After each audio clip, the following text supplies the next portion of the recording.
बिस्मिल्लाहिर्रहमानिर्रहीम। अस्सलाम वालेकुम व्यूअर्स, आम का सीज़न चल रहा है और उसी मुनासिबत से आज हम बनाने जा रहे हैं मैंगो स्वीट डिश यानी मैंगो डेज़र्ट या मैंगो डिलाइट, आप जो भी कहें, लेकिन है बहुत मज़ेदार रेसिपी। एक बार ट्राई ज़रूर करें, यकीनन आपको पसंद आएगी।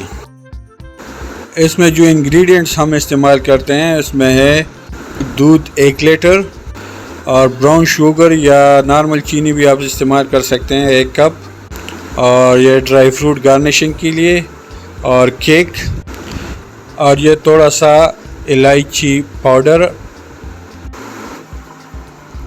और ये मैंगो पल्प।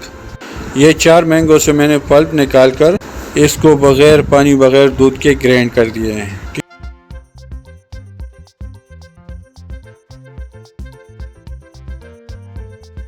सबसे पहले दूध को हल्की आंच पर रखेंगे और फिर इसमें 1 टीस्पून इलायची पाउडर डालेंगे और आधा कप ब्राउन शुगर या हस्ब जायका, ज़्यादा या कम आप डालना चाहते हैं, और इसको धीमी आंच पर तब तक पकाएंगे जब तक ये गाढ़ा ना हो जाए। बीच में वक्फे से चम्मच हिलाते रहेंगे ताकि दूध जले ना। ये तकरीबन आधा घंटा हो गया है और थोड़ी सी थिकनेस में आ गई है। इसमें सवैया डालेंगे, ये ऑप्शनल है, आप डालना चाहे तो डाल दें, ना डालना चाहे तो ना डालें। थोड़ी सी सवैया इसमें डाल दिए और चम्मच साथ हिलाते रहेंगे। इसको गाढ़ा होने तक पकाएंगे ताकि यह अच्छी तरह गाढ़ा हो जाए, फिर इसकी फर्दर प्रोसेस करेंगे।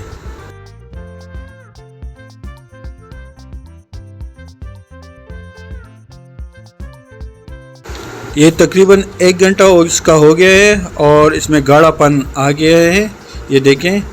और अब हम इसको ठंडा करेंगे और जब ये अच्छी तरह ठंडा हो जाए तो इसको हम डिश आउट करेंगे।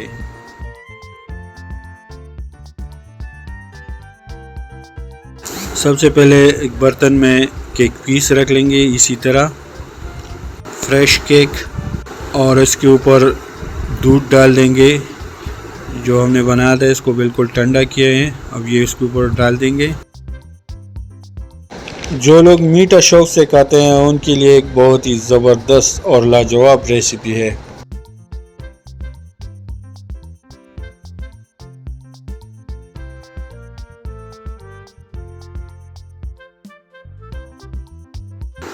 और अब इसके ऊपर ये मैंगो पल्प की तह लगा देंगे, ये अच्छी तरह इस तरह लगाएं, ठीक है। और फिर इसके ऊपर हम गार्निशिंग करेंगे। बहुत ही मज़ेदार और लाजवाब जायके के साथ हमारा डिश रेडी है।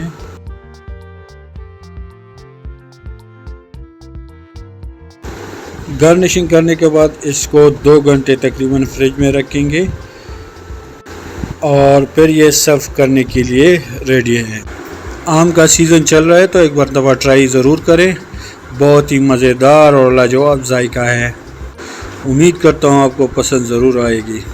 वीडियो अच्छी लगी हो तो लाइक और शेयर ज़रूर करें। दुआओं में याद रखें। अल्लाह हाफ़िज़।